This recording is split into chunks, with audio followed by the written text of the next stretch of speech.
Muy bien, ahora el diagnóstico. Entonces, como dijimos, se basa en la definición de la OMS con la densidad mineral ósea obtenida por densitometría. Entonces, lo normal es que sea un t-score mayor o igual a menos una desviación estándar como máximo, y osteoporosis va a ser un t-score menor a menos 2.5 desviaciones estándar. Sin embargo, uno puede hacer diagnóstico clínico en pacientes que tienen riesgo y factores de riesgo y que han tenido una fractura por fragilidad sin la necesidad de tener medida la densidad mineral ósea. Para mujeres premenopáusicas y hombres menores de 50 años no está validado el uso de la densitometría para el uso del T-score como diagnóstico. Entonces se utiliza una medida análoga que es el Z-score. Sin embargo, entonces con el Z-score no podemos diagnosticar osteoporosis, sino simplemente podemos decir que se encuentra dentro del rango esperado para la edad, o sea, un Z-score que es mayor a menos 2 desviaciones estándar, o que se encuentra por debajo del esperado para la edad si tiene un Z-score menor a menos 2 desviaciones estándar. Por tanto, el diagnóstico no debe basarse exclusivamente en la densidad mineral ósea en este grupo poblacional. Ahora, ¿qué es eso de T-score y Z-score? Entonces repasemos. El T-score es el número de desviaciones estándar por encima o por debajo de la masa ósea pico para jóvenes sanos de acuerdo a la raza. Y el Z-score es el número de desviaciones estándar por encima o debajo de la masa ósea para los controles de la misma edad de acuerdo a la raza y el género. Entonces, en términos simples, Z-score me compara con el pico de masa ósea joven y el Z-score me compara con una persona técnicamente sana de la misma edad, raza y género. Aquí vemos esta explicación un poco más clara. Entonces aquí tenemos, digamos, la medición de este paciente hipotético y vemos cómo, si yo lo comparo a esta persona de 60 años que le da esta medición de densidad mineral ósea por gramos por centímetro cuadrado, lo comparo con lo normal que sería el 0. Si lo comparo con el pico de masa ósea de las personas, ¿cierto? Que sería el pico de masa ósea, entre comillas, joven, vemos que se me está desplazando una y dos desviaciones estándar. Esto es lo que vamos a denominar el T-score, es decir, me daría menos 2 desviaciones estándar.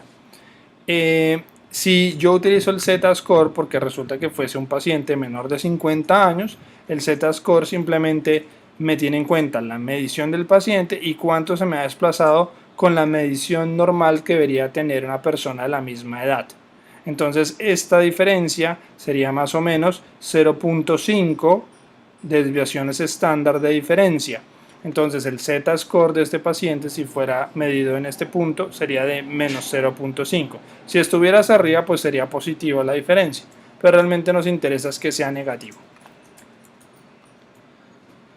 Aquí vemos cómo el riesgo a 5 años de fractura se relaciona directamente con la edad y también con el T-score. Entonces, en la medida que disminuye o aumentan las desviaciones estándar con el T-score, el riesgo a 5 años de contraer cualquier fractura de diferente a columna, pues se aumenta. Cuando vemos específicamente la columna, vemos como a mayor T-score aumenta el riesgo, igual con la edad.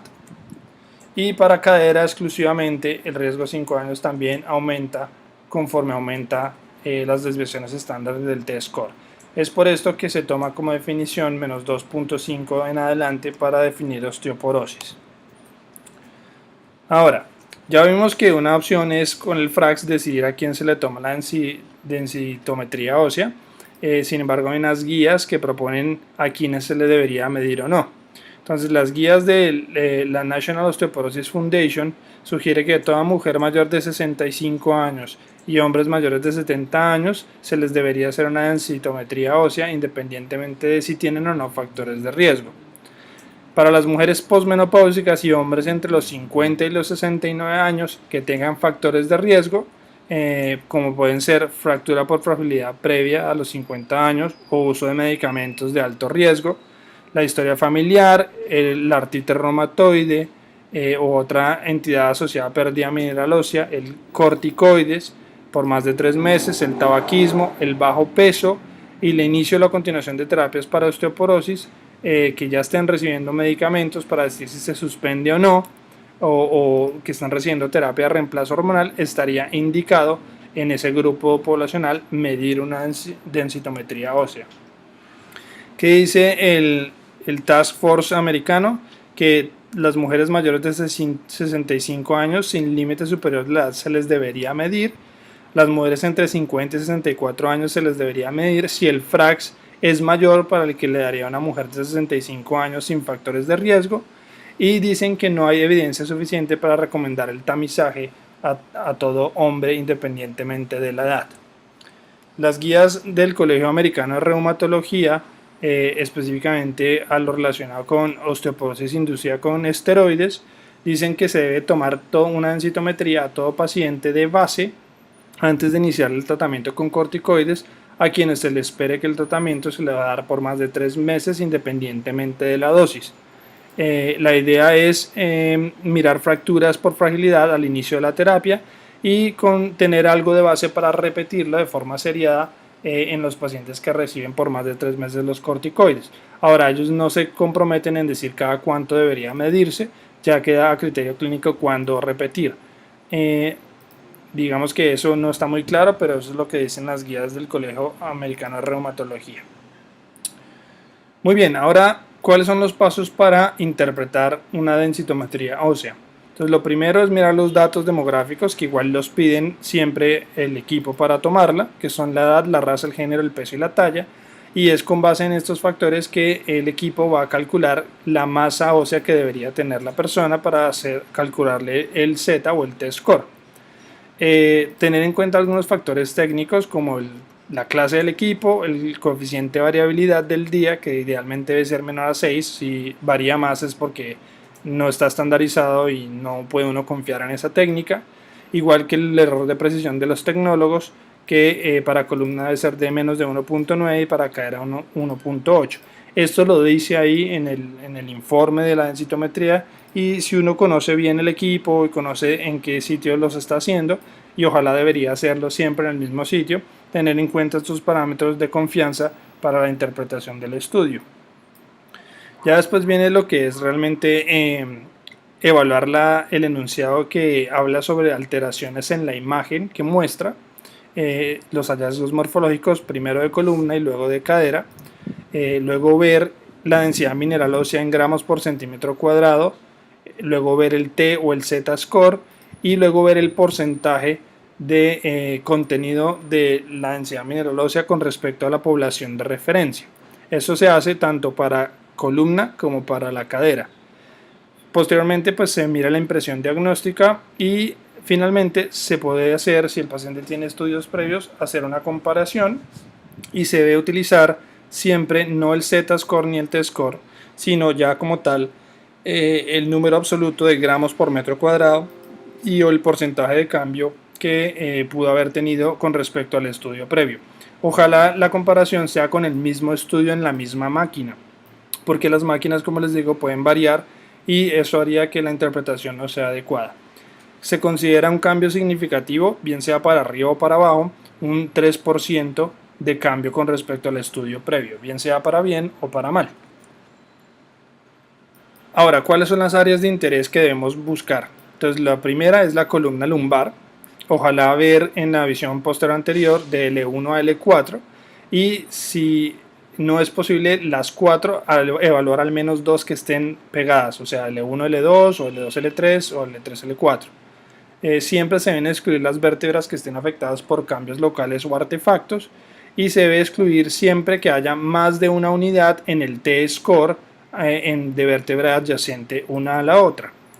En cadera se debe utilizar idealmente el cuello femoral o el fémur proximal total, y se debe escoger la izquierda o la derecha, siempre la que tenga el menor valor de densidad mineral ósea.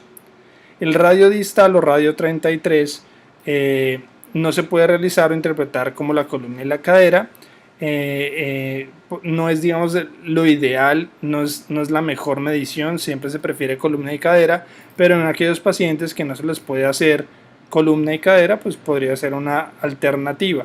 En los pacientes con hiperparatiroidismo parece que sí puede realizarse, y en los muy obesos que la mesa de la densitometría no los soporta porque se daña, pues se podría utilizar la medición del radio distal.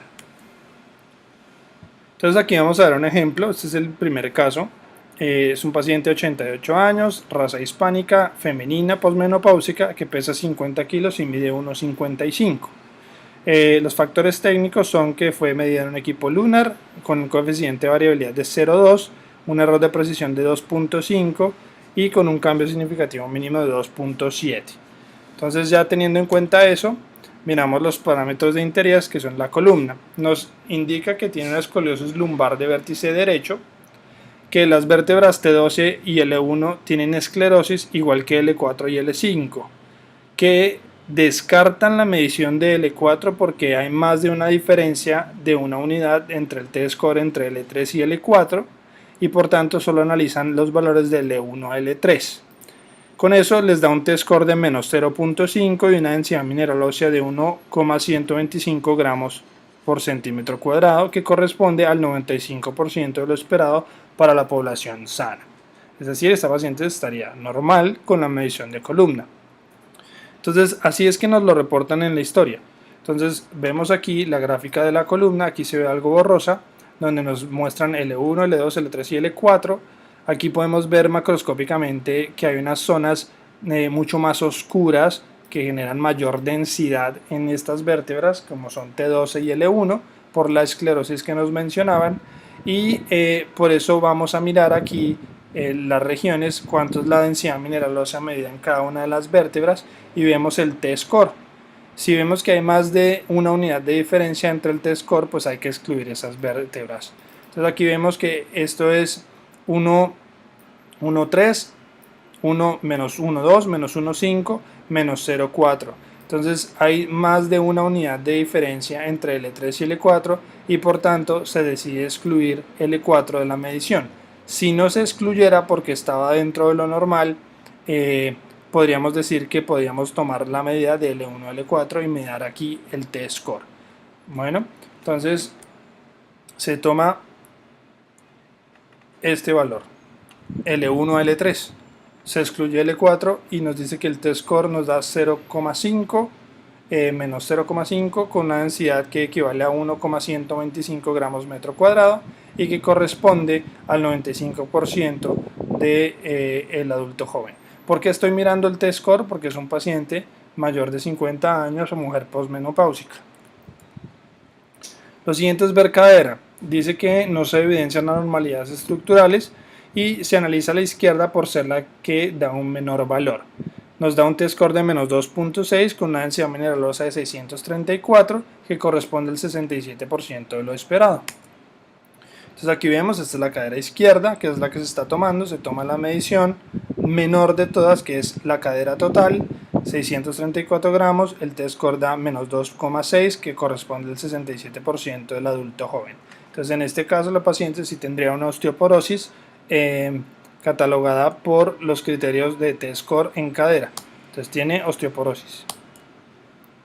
Aquí vemos la cadera derecha de esa paciente, en donde vemos que tiene esto igual, pero tiene una densidad un poco mayor, por eso se tomó el otro dato como el menor de todos.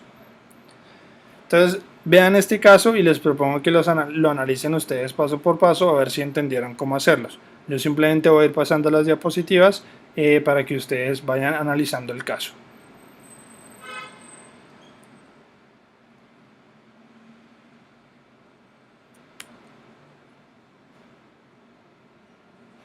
Entonces aquí podemos ver la gráfica de la columna, también tiene algo de una escoliosis, ¿cierto? De vértice izquierdo, L1, L2, L3, L4. Vemos que morfológicamente no se ve mayor diferencias en alguna de las vértebras en cuanto a la coloración. Y aquí les muestran los valores de L1, L2, L3, L4. Estamos ante, recuerden, una paciente de 70 años, por tanto vamos a mirar el T-score. Lo que hay que mirar si hay diferencia de más de una unidad de diferencia entre vértebra adyacente. Entonces, como no hay diferencia de más de una unidad entre vértebra y vértebra, se va a tomar el total de la columna, de L1 a L4. Entonces vamos a la casilla que nos muestra L1 a L4 y nos dice que tiene una densidad mineral ósea de 0,75 que me da un T-score de menos 3.5 para un 64% del adulto joven. Entonces esto significa que el paciente tiene osteoporosis. Entonces este es el reporte: escoliosis lumbar de vértice izquierdo, se analizan los valores de L1 y L4, T-score de menos 3.5, 0.7, corresponde al 64. Ahora cadera, aquí les muestran la izquierda. Y aquí está la derecha. Entonces tomamos como tal el cuello de la cadera derecha porque es el de menor densidad mineral ósea medida y nos da un T-score de menos 2.8 para un 62%. Entonces la lectura es que no se evidencian anormalidades estructurales, que se analiza la derecha por ser la de menor valor, el T-score del cuello femoral es menos 2.8 para una densidad de 580 que corresponde al 62%. Conclusión: también por cadera cumpliría el diagnóstico de osteoporosis. Adicionalmente, a esa misma paciente se le hizo otro estudio que tenía previamente, y lo que queremos comparar es qué ha pasado con respecto al estudio previo. Entonces, en el estudio previo en columna tenía, como todo no hay más de una unidad de diferencia, tenía un T-score de menos 4.2 y una densidad mineral ósea de 0.58. Como lo que queremos ver es comparativamente si está mejor o no, vamos a mirar obviamente los valores de gramo por centímetro cuadrado. Y en cadera, básicamente volvemos a comparar la misma cadera y miramos cómo estaba el T-score y la densidad mineral ósea de esta densitometría, 570. Entonces, si hacemos una comparación, que es lo que nos muestra el reporte, nos dice que comparado con la columna lumbar hay una mejoría significativa del 7%, pasó del 56 al 63%, con una mejoría del 0.585 a 0.757. Entonces aquí lo vemos nuevamente, del 56% pasa al 63% que teníamos en el estudio anterior. Y cuando vemos cadera, vemos que hubo una disminución no significativa del 2%, del 62 al 64, con una disminución de 570 a 580 gramos centímetro cuadrado. 64% pasó a 62. Eso quiere decir que recuerden que más del 3% es significativa. En este caso podríamos estar diciendo que hubo una mejoría significativa en columna, lo cual estaría a favor del tratamiento que se le está haciendo a la paciente. Muy bien, eso es la densitometría. Ahora podemos también pedir dentro de la densitometría hacer análisis de las fracturas. La indicación es todo paciente que haya perdido más de 4 centímetros de talla sin explicación clara, con historias familiares de fracturas después de los 50 años, terapia con corticoides, larga evolución, historia o hallazgos sugestivos de fracturas vertebrales. Todo eso me indicaría mirar si tienen fracturas previas. Existe una escala que se llama la escala de Genant, que son criterios semicuantitativos, de forma que nos muestra la columna y podemos hacerle una evaluación visual a esa columna para graduar la severidad en leve, moderado y severo, como muestran aquí los porcentajes, para ver si tiene o no esas fracturas por fragilidad que expliquen la pérdida de la estatura de los pacientes o en osteoporosis no manifiestas. Entonces aquí vemos un ejemplo de la escala de Genant, en donde se muestra la imagen de la columna completa. Vemos que hay una fractura en esta vértebra de acá y se ve la pérdida de porcentaje del tamaño de las vértebras. Aquí dicen que en la primera que estamos viendo aquí en la gráfica 8 hay una pérdida de altura del 20 al 25%. En la segunda sería un grado moderado por pérdida del 25 al 40%, y en la gráfica 10 estaría un grado muy severo por pérdida de más del 40% de la altura de la vértebra. Es un score que casi no se utiliza, pero lo pueden llegar a utilizar. Sepan que existe la escala de Genant y que nos puede dar una graduación de severidad de las fracturas por morfología de la columna. Aquí resumo finalmente las paraclínicos que estarían indicados tanto de rutina como otros según la indicación para el estudio de pacientes con osteoporosis, varios de los cuales ya hemos mencionado. Mírenla con calma, miren que algunos pues, son con indicaciones muy puntuales, como es la medición de PTH, de testosterona, de prolactina, etc. Pero básicamente los test básicos son estos, ahí incluye la densitometría ósea. Últimas palabras sobre algunos marcadores de recambio óseo. Casi no se utilizan de rutina, de pronto pueden verlos utilizar en algunos escenarios por reumatología o endocrinología. Lo que buscan es mirar, tratar de mirar de forma bioquímica si hay formación o resorción ósea. No están validados para el diagnóstico y son simplemente útiles para el monitoreo de pacientes que están tratados con agentes antirresortivos como los bifosfonatos.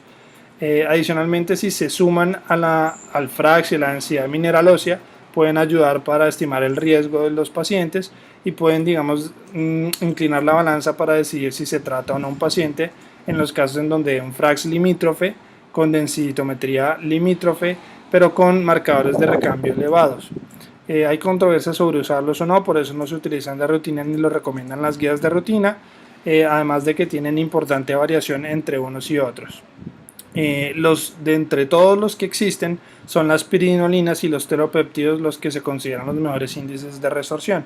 Entonces aquí vemos que dentro de los crosslinks que se forman en el hueso, vemos que hay triples hélices del colágeno con uniones hacia los C-terminal y N-terminal, que son los que se van a denominar los crosslinks o los extremos finales de esa zona, que van a ser los telopéptidos, que es lo que, digamos, se podría medir en sangre o en orina para detectar si hay resorción ósea.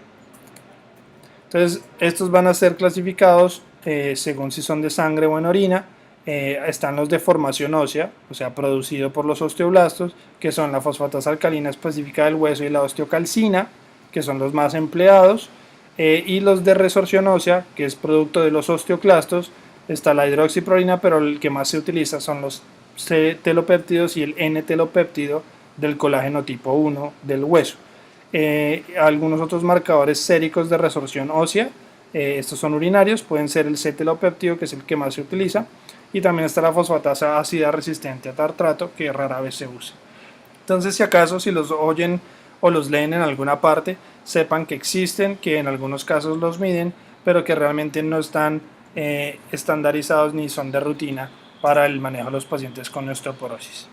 ¿A quiénes deberíamos pedírselos o qué dicen algunas guías sobre esto? Y con esto termino. Es considerar tratar a mujeres con osteopenia y alto recambio óseo sin que cumplan los criterios de densitometría ósea. Realmente utilizar un único marcador pues es válido, pero lo mejor sería combinar uno resortivo y uno de formación ósea, y se deberían medir más que todo entre 3 y 6 meses después de iniciar el tratamiento, que quizás es cuando mayor utilidad tienen, para ver si disminuyen con respecto al inicio del tratamiento, sobre todo los de resorción ósea. Y los de formación deberían medirse antes de iniciar el tratamiento y 6 meses después para ver si han aumentado, lo que le estaría indicando a uno que se está formando nuevo hueso con la terapia y no tanto la resorción. Sin embargo, como hoy por hoy no tenemos terapias que fomenten la formación del hueso, pues estos tienen menor utilidad que los resortivos. Entonces con esto terminamos. Espero que les quede claro y tendrán que ver la clase de farmacología de la osteoporosis para complementarla.